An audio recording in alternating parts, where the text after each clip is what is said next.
I'm going to show you how to join your granny squares together using crochet rather than sewing with a wool needle. I'm using a technique from a blog post I've linked to here. What we're going to do is take a collection of granny squares and crochet an outer row around each of them. In so doing, we actually crochet them next to their adjacent pieces. What we get is a neat even edging that looks like a background color with very minimal weaving in of ends. You can line up all your pieces beforehand, as I'm going to do in this tutorial, or you can join them as you go. First, I'm going to show you how to line the squares up, and then I'll show you the details of the process I'm going to describe now. So I lay out my squares on the ground like this so I can see them all together.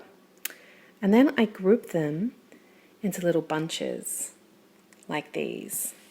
So what I would do is get the first one here and then stack it onto the next one, stack it onto the next one, stack it onto the next one, and so on until I make a little stack like this.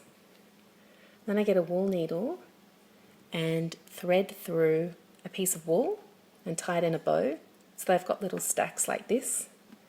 Then I would number them, and if I'm feeling particularly pedantic, I would put them in a Ziploc bag each and then put them in my little working bag to take around with me. And then all I need to do is undo the bow and take off each of the squares in order so that they line up when I sew them all together. I've been adding granny squares in this row. I started here and I've gone all the way to here. I need to add 2 more to finish the row. I'm going to show you how to add a piece into this corner. To do this, I start how I would start every square that I'm joining. I'm going to change the color of the thread.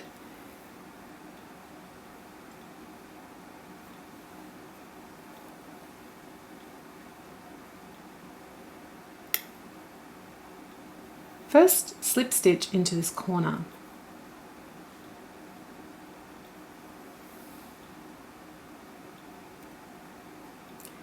I'm keeping these ends tightly held into where I'm stitching so that when I make my crochet stitches, I go around them like so.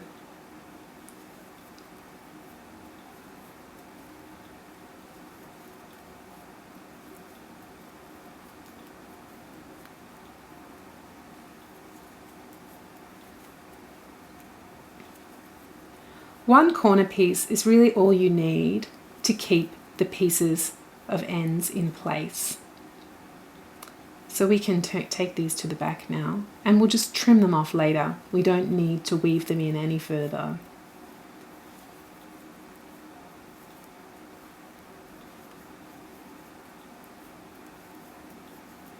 We're going to continue crocheting this edge along here, but we'll stop when we get to the corner. When we've almost finished the first edge of our border row, we do half a corner. So for me, that's 3 double crochets. And instead of just doing the 3 chain that I usually do to make these corners, I'm going to do 1 chain. Then I'm going to take the edge that I'm going to join to first, here, and place the wrong sides together like a sandwich so that there are right sides on the outside. I'm going to put my hook through this corner and slip stitch through everything on the hook. That's our second chain. Then we make a 3rd chain and continue our corner granny row. 1, 2, 3. Then we look at the rest of this row. Instead of doing 1 chain, which we would usually do before our next granny cluster, we do a slip stitch through this hole. That counts as our chain 1. After we've done this slip stitch, this is our chain 1, we take the end from the adjoining granny square and we pinch it together with where we're going to continue our granny cluster. And we're going to crochet around it so that we're sewing it in.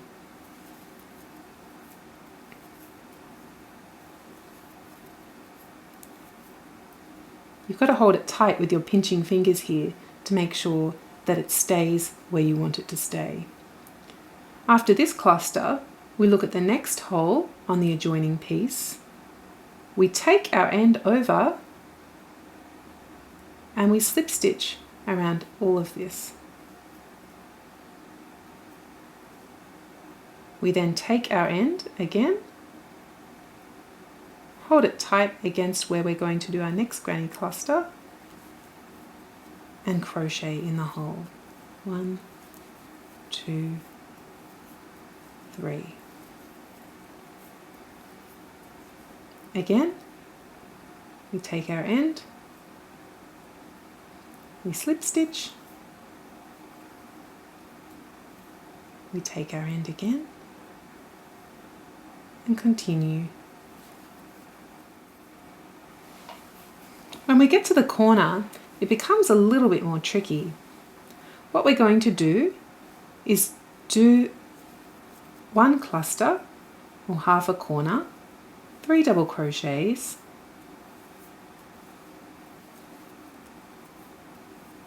and 1 chain. Then we're going to look at this corner where we want our piece to go and put our hook through all the 3 pieces that make up the corner, through their corner stitches.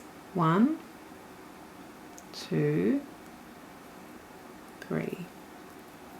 Then we do a slip stitch through everything on the hook.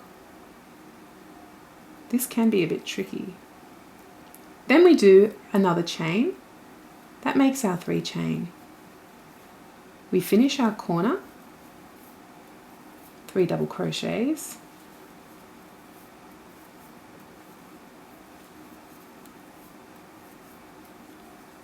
and then we look to the next piece, imagining if we pull it out it could be a straight line. So we're going to do a slip stitch through the next hole right here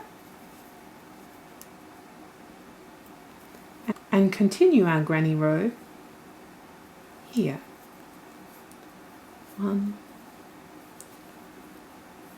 2, 3. We slip stitch again, the same way as before in the next hole,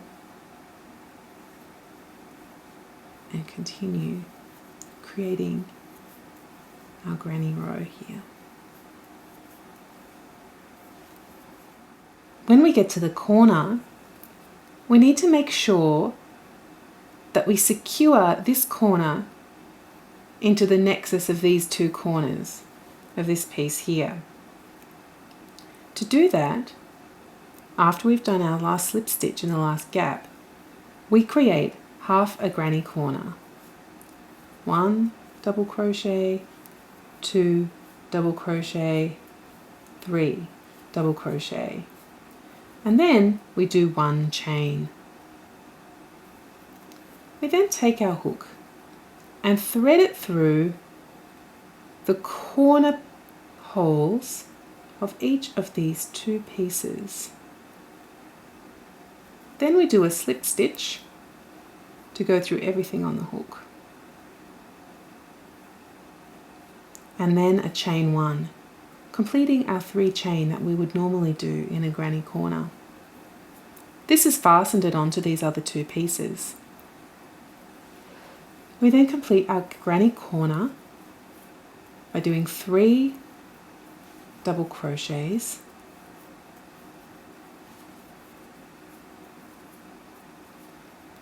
and we continue to complete our granny row up this edge of our square.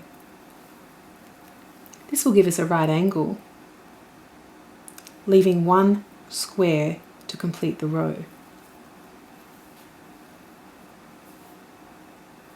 So we chain one to create our space and continue as we would normally. When we finished our cluster and our chain one, we slip stitch into the first chain 3 that we did here. We pull this out and we'll fasten off this end by cutting it. Now that we've cut this end, we'll tie it off.